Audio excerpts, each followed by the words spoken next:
Hello, my friends. We're back. I'm your local art witch, and today we are going to be talking about the Santa Muerte Tarot, Book of the Dead. I've had this in my collection very close to a year now. It's like 1 month short of a year. I was going through a time of severe change, like a lot of change.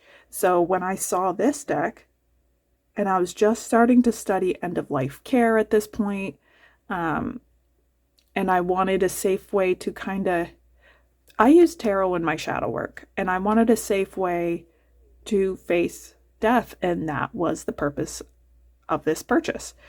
So let's look at this deck, and yeah, we'll discuss. So I forget where you know what, I bought it at Ritual, which is a metaphysical store in my area.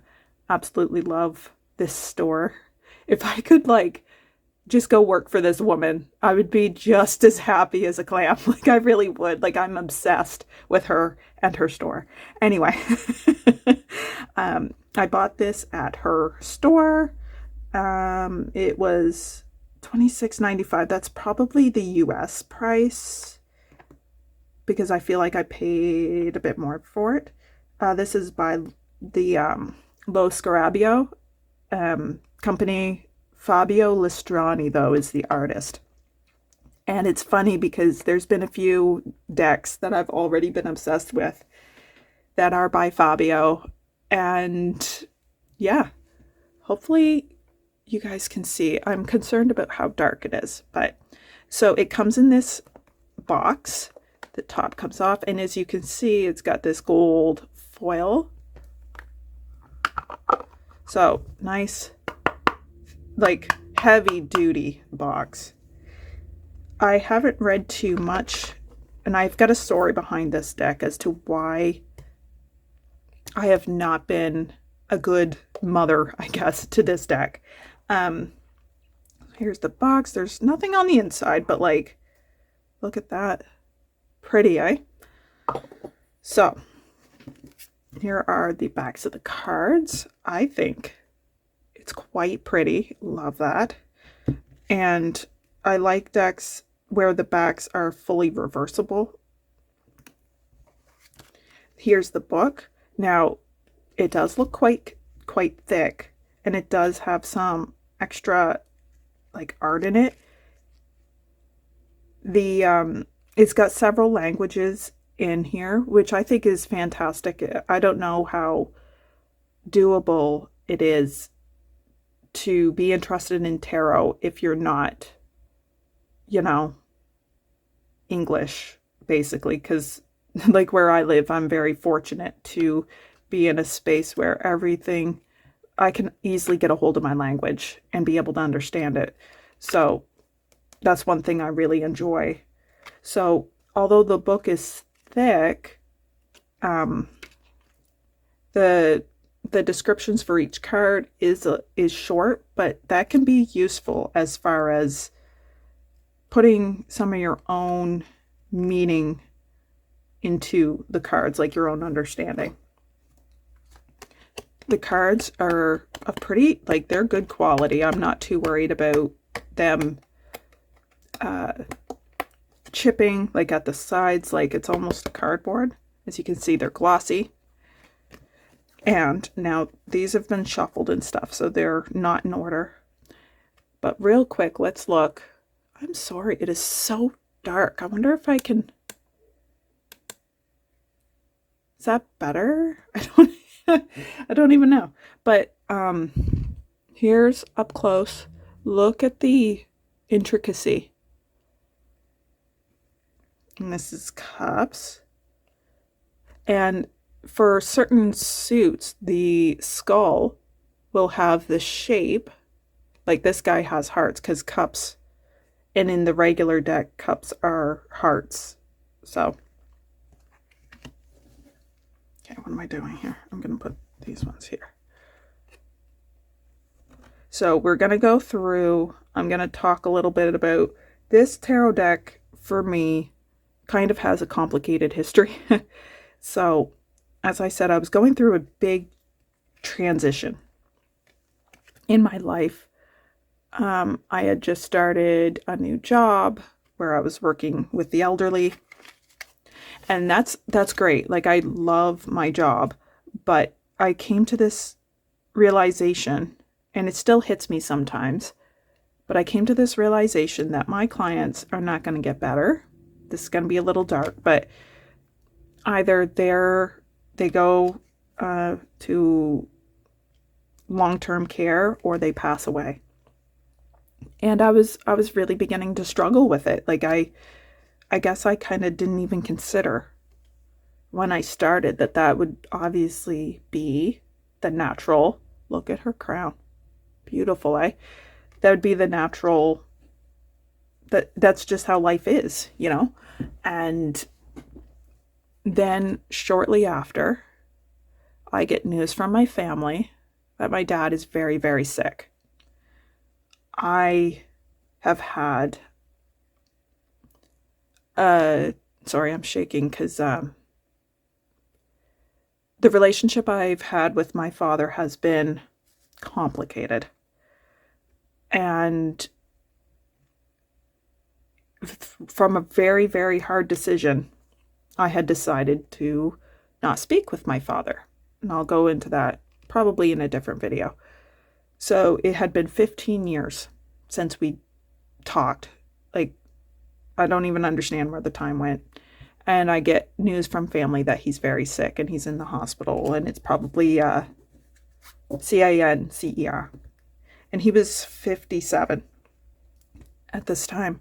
And I legit thought they were lying to me. Now, maybe it was because that's what I wanted to be true. Oh, look, his eyes are like pentacle shaped. But also, and this is awful, and if you're a family member of mine and you're watching this, listen, I'm sorry for thinking this, okay? Like, but maybe because of my denial, I was like, they've got to be lying to me. Like, my dad is too stubborn, and he's been saying that he was going to have the big C my entire life. Like, he probably doesn't. He's probably fine. And he ended up having a surgery, needed a colostomy situation. And sure enough, there was a big mass in his bowel / stomach. And then he needed a second surgery right after. Like, these surgeries were like a week apart. And because like they put the first colostomy bag in, and I don't know if it like swelled up in there, probably did from a surgery, but there was another blockage and he couldn't, go. So he needed another surgery. And so basically the colostomy completely bypassed all of his bowels and some of his stomach. Like, his stomach had this tumor as well. And they're like, oh, this mass. And I'm like, it's probably fine. We don't know what it is, but let's investigate before we assume. And it's so funny because normally I am a person that assumes the worst. And I've been doing a lot of work to be like, not like that. To be like, no, let's not assume the worst case scenario. And sure enough, it was terminal. It was inoperable.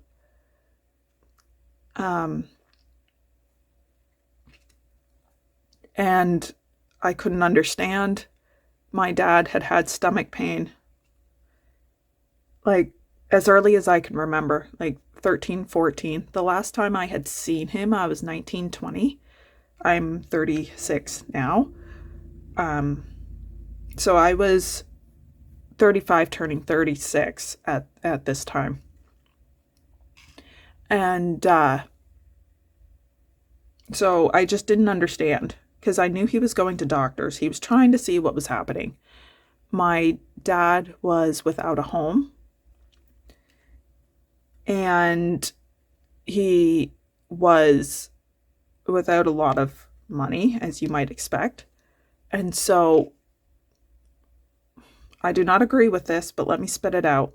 He looked a certain way, right? And they kept putting him off. They kept saying it was his nerves. It was just, he had IBS, which is irritable bowel syndrome. And so they just kept blaming it on that. They wouldn't do any blood work. There was no colonoscopies, nothing.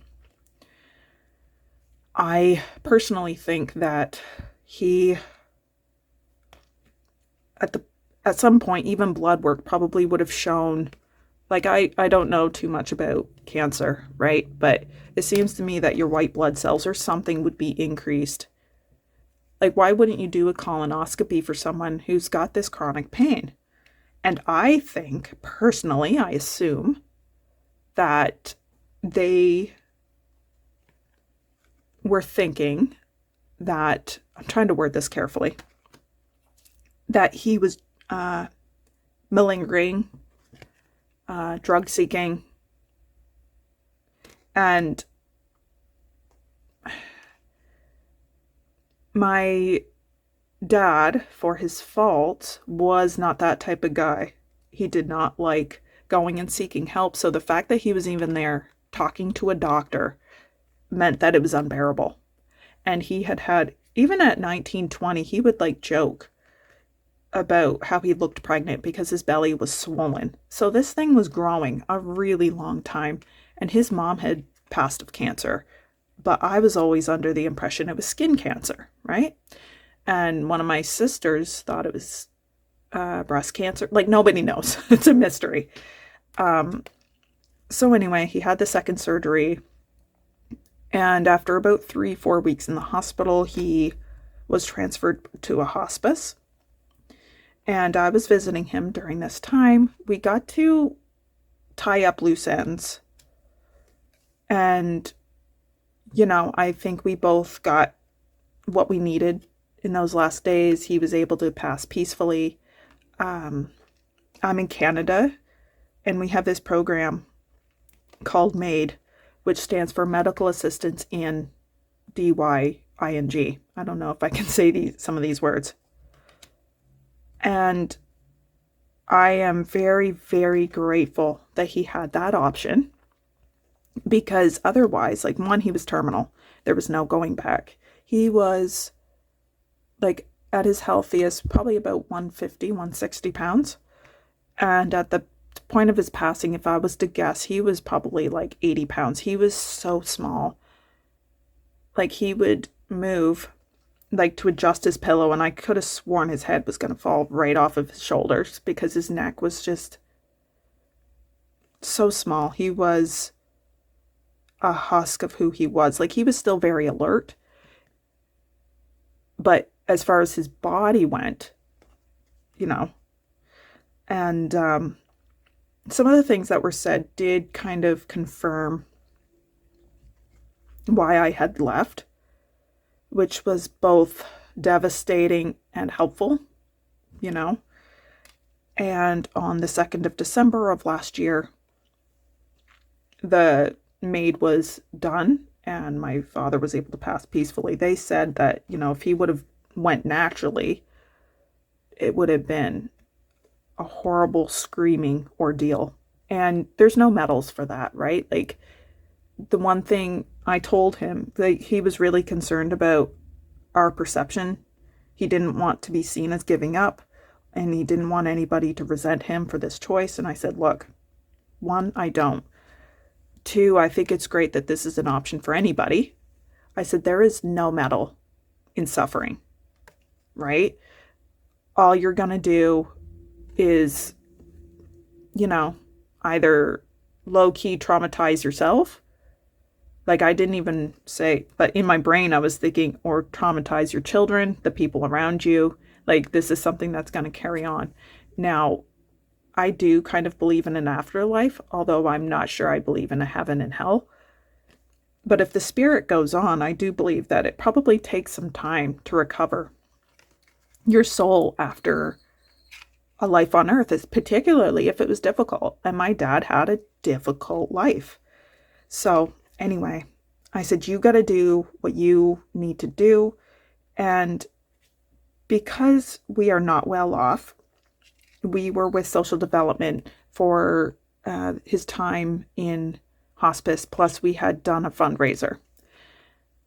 And he wanted originally to do MAID before he left the hospital so these funds could go to his family. And I said, do not, no, don't you dare. I said, I know we have our differences, but you are worth staying alive until you are ready.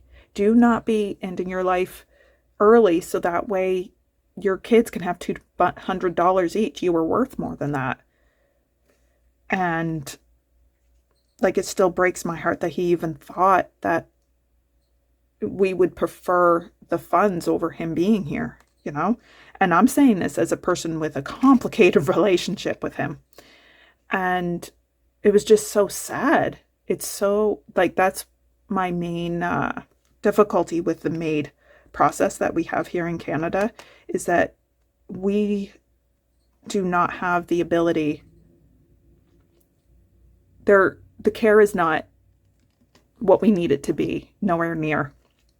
And there's people choosing MAID sooner than they would if they could just get the care, the pain management, whatever that they needed. Like people with ALS, which is like, what does that stand for? I forget what it stands for, but it slowly paralyzes your body until you can't breathe, and then nature takes its course, right? People are using MAID sooner rather than later because they know they cannot afford the medical gear to be able to live a good life up until it's time, like closer to the time. So with ALS, it seemed to be between 3 and 5 years. And those first 3 years, you could get, you're still pretty, depending on how fast it progresses, of course. You can still have several years. You can watch your children grow up or your grandchildren. You can do things. You just need certain items to be in place, like, I don't know, wheelchairs and walkers and, aids for, bathroom care. Like, there's just stuff, right? And it's a shame. Anyway, let's shuffle these cards. I know I didn't talk too much about the art, but part of that is that this deck is kind of painful for me to use, to look at, which means I should actually use it more, because that's part of shadow work, is facing what hurts. But I bought this deck about 2 weeks before I got news of my father's illness. And I was in denial for a bit until I went to see him. And I remember looking at these cards during, like, not with him in the hospital room, but I went and looked at them. I was staying with my sister at the time because I don't live in the same city. And I looked through it there, and it was difficult. Because it just reminds me of that long process of him suffering and knowing he should have gotten care. He was 57 when he passed. He still could have had years left. And yes, it does make me mad, but it also makes me mad, not just because he's my dad, but how many others is what keeps going through my head. And see, I'm doing shadow work with y'all right now, so I apologize. These cards do shuffle beautifully, by the way. Like, listen. Isn't that nice? A little bit of reward, ASMR, for going down this difficult road with me. So he passed, and then a client of mine that I was working with, I did end-of-life care with her, palliative care, and she was able to pass in her home, and I'm still super grateful for that. So my dad passed in March. My dad died in December. My client went in March, and then my grandmother passed in April. It was a little rough, and now my grandfather's very, very sick. His the husband of the grandmother that just passed. So it's been rough, So these cards, although they're gorgeous, my favorite, let's look. I want to show you my favorite. Right here. It's the Seven of Wands.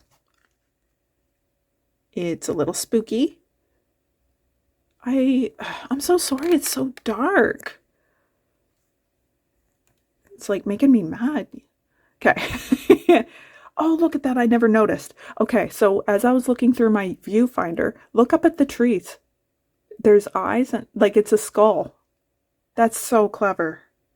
Fabio, you did a fantastic job. I have others of his and I'll go look through. I really love his work. That was the Santa Muerte Tarot. Those were the reasons why I haven't been using them. They're tough cards though. You could travel with these pretty easily and they're going to put up with some difficult situations, these cards. I think they're going to be difficult to riffle shuffle though. So let's see. Because they're just so... Now if your hands are bigger and stronger, there's my riffle. So yeah, that's the Santa Muerte Tarot. Overall, I love it. I need to sit down with it and really start exploring it again because I think it's time. I'm in a much better place mentally now that it's been a while. I'll admit that it's still odd that my father doesn't exist anymore. That's the real thing that I'm having trouble kind of wrapping my brain around, that he just... There's nothing left, really. I have his coat. Like he had like a box of stuff, which probably isn't surprising considering he was... Like he had just bought an apartment or rented. Like he was about to move into this apartment. Anyway, I'm going to make myself mad again. Thank you so much for hanging out with me, discussing these difficult things. This is part of what I love about witchcraft, is I can, instead of just like praying it away or whatever, like I was raised, I can try to face some of these, you know, and that's how you heal. So I've been your local art witch. Thank you so much, and we'll see you again next time. Bye-bye.